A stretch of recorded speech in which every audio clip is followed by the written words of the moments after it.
অনেকেই প্রশ্ন করেছেন যে কবর জিয়ারতের নিয়ম কি, বা কবর জিয়ারত করতে গেলে আমরা কবরের কাছে গিয়ে কি কি পাঠ করব। কবরের কাছে গিয়ে আসলে সমস্ত দোয়া দুরুদ, কোরআনের তেলাওয়াত সব জায়গা থেকে করা যাবে।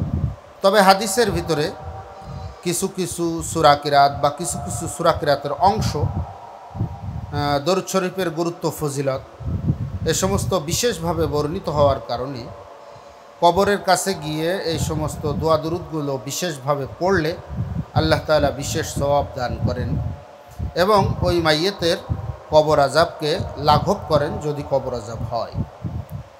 আর যদি কবর আযাব না হয়, অবশ্যই অবশ্যই যেটাই পড়া হোক না কেন, দোয়া দুরুদ, কোরআনের তেলাওয়াত যাই করা হোক না কেন, অবশ্যই অবশ্যই সওয়াব তার আমল নামায় যায়। এর জন্য কবর জিয়ারতের নিয়মটা সংক্ষিপ্তভাবে বলে দিব যে একবার সূরায়ে ফাতিহা, একবার সূরায়ে ইখলাস, একবার সূরায়ে নাস, একবার সূরায়ে ফালাক, এই চারটা সূরা একবার একবার করে পড়ব।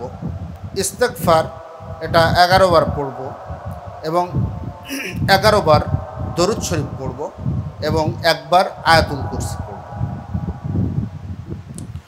দোয়া দরুদের আগে এবং দোয়া দরুদের পরে আমরা দরুদ শরীফ পড়ব বেশি বেশি, কারণ হাদিসের ভিতরে আসছে দুই দরুদের মাঝখানে যে দোয়াই করা হোক না কেন সে দোয়াই আল্লাহ তাআলা কবুল করেন।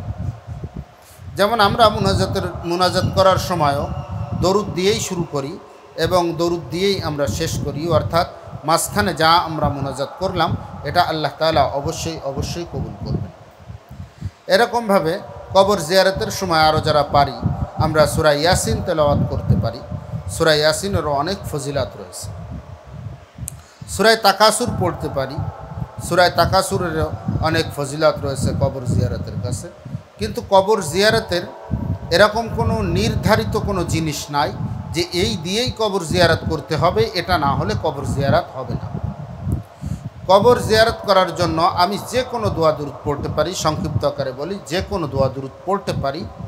তবে এই যেগুলো বললাম যে একবার সূরায়ে ফাতিহা, একবার সূরায়ে ইখলাস, একবার সূরায়ে নাস, একবার সূরায়ে ফালাক, একবার আয়াতুল কুরসি এবং 11 বার ইস্তেগফার এবং 11 বার দরুদ শরীফ, এরপরে আমরা মুনাজাত করে চলে আসব। এখন মুনাজাত আমি কিভাবে করব? আমি দোয়া দুরুদটা সংক্ষিপ্ত আকারে বলি। কবরটাকে সামনে নিয়ে দোয়া দুরুদ পড়ব, কবরটাকে সামনে নিয়ে দোয়া দুরুদ পড়ব এবং কবরটাকে পিছনে রেখে দোয়া করব। কবরটাকে সামনে নিয়ে এইভাবে দোয়া করব, তাহলে কেমন যেন আমি কবরের কাছেই কিছু চাচ্ছি। কবরটাকে সামনে নিয়ে আমি কখনো দোয়া করব না, কবরটা আমার পিঠের দিকে থাকবে, কবরটা আমার পিঠের দিকে থাকবে। আমি দোয়া দুরুদ করলে যে নাজায়েজ হবে সেটা না, দোয়া করা যাবে, কবর সামনে নিয়েও দোয়া করা যাবে। কিন্তু হাদিসের ভিতরে আসছে এটা হলো উত্তম যে কবরের পূর্ব দিকে দাঁড়িয়ে, কবরের পূর্ব দিকে দাঁড়িয়ে আমি দোয়া দরুদ ইস্তেগফার যা পড়ব কবরের পূর্ব দিকে দাঁড়িয়ে পড়ব এবং কবরটা আমার সামনে থাকবে এবং যখন দোয়া করব তখন আমি কবরটা পিছনের দিকে দিয়ে আল্লাহ তাআলার দরবারে হাত তুলব।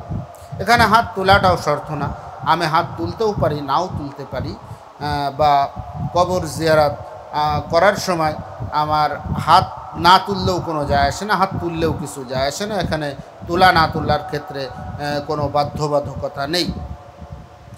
এমনকি আমরা যখন কবরের পাশ দিয়ে যাব, আমি আমার বাবার কবর, মায়ের কবর বা আত্মীয় স্বজনের কবর বা অন্য কোনো কবর, মানুষে যে সালাম দেয় আসসালামু আলাইকুম ইয়া আহলাল কুবুর, এটা বলে যে সালাম দেয়, এটা দেওয়াতেও কোনো অসুবিধা নেই। এই সালামটা দেওয়া যাবে, কিন্তু না দিলে যে গুনাহ হবে তা না, সালামটাও দেওয়া যাবে। তো আমি যখনই কোনো কবরের পাশ দিয়ে যাব, আমি ওই কবরের পাশ দিয়ে যাওয়ার সময় একবার সুবহানাল্লাহ, একবার আলহামদুলিল্লাহ, একবার আল্লাহু আকবার, এটা বলেও আমি সোয়াব রেসানি করতে পারি।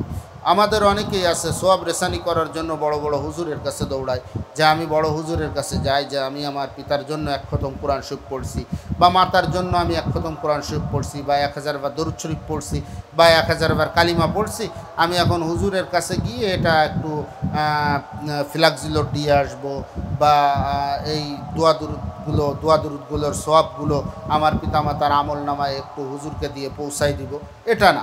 আপনি যখনই দোয়া করবেন সুবহানাল্লাহ, আলহামদুলিল্লাহ, আল্লাহু আকবার। আল্লাহ এই কবরবাসী যিনি আছে তার উপরে আপনি তার আমলনামায় এই সওয়াবটুকু পৌঁছে দিন। আপনি যেভাবে যে ভাষাই পারেন না কেন, যেভাবেই ব্যক্ত করে পারেন না কেন, সওয়াবটাকে পৌঁছে দিবেন। পিতামাতার কথা, আমি দূর জায়গায় আছি, পিতামাতার কথা মনে পড়লো, তো সঙ্গে সঙ্গে আমি কবর জিয়ারতের নিয়তে একবার সূরা ফাতিহা, 3 বার সূরা ইখলাস, আরও অন্য অন্য দোয়া দুরূদ পড়ে বা অন্য কিছু পড়ে আমি বাস ওখান থেকে সওয়াব রিসানি করে দিলাম যে আমি আমার পিতার আমল নামায় এই সওয়াবগুলো দিয়ে দিলাম, আল্লাহ আপনি পৌঁছে দিন। বাস সঙ্গে সঙ্গে এটা পৌঁছে যাবে। কোনো হুজুরের কাছে নিয়ে যাওয়ার দরকার নেই যে পড়ে এতদিন ধরে রেখে দিলাম। যে নিয়তেই যখন পড়বে তখন সঙ্গে সঙ্গে সেটা সেই কবরবাসীর কাছে পৌঁছে যাবে ইনশাল্লাহ। এই নিয়মে ইনশাল্লাহ আমরা কবর জিয়ারত করব এবং বেশি বেশি করে কবর জিয়ারত করব। কারণ কবর জিয়ারত করলে মাইয়াতের থেকে বেশি লাভ হলো আমার, কারণ কবরের কাছে গেলে আমার এতটুকু মনে পড়বে যে এই কবরের ভিতরে এখন হয়তো আমার বাবা আছে, মা আছে, নইলে ভাই আছে, বোন আছে, শ্বশুর শাশুড়ি, আত্মীয় স্বজন, বন্ধুবান্ধব বা পাড়া প্রতিবেশী যেই থাকুক না কেন, এই কবরেই আমাকে আসতে হবে। আজও হতে পারে, কালও হতে পারে, 1 মাস পরেও হতে পারে, 1 বছর পরেও হতে পারে, এই কবরে আমাকে আসতেই হবে এবং এইভাবে আমাকে একা একা নিঃসঙ্গভাবে এখানে জীবনযাপন করতে হবে, এখানে থাকতে হবে। এটা যখন মনে পড়বে ইনশাআল্লাহ সে গুনাহের থেকে দূরে যাবে। এর জন্য বারবার কবর জিয়ারত করা, বারবার কবরস্থানের কাছে যাওয়া, এটাও ঈমানের একটা পরিচয়, এটাও মুমিন হওয়ার একটা লক্ষণ।